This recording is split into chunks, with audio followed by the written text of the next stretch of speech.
এখন আমরা শ্রীরামপুরের আপার স্ট্যান্ড রোডের সেমেটারির সামনে দাঁড়িয়ে।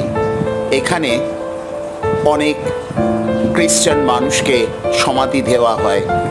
বর্তমানে এটি একটি হেরিটেজ প্রপার্টি হিসেবে রাখা হয়েছে। লাস্ট এখানে ব্রিটিশ শাসনকালে কাউকে কাউকে সমাধিস্থ করা হয়, তারপর এটি স্মারক রূপে রক্ষিত হয়েছে।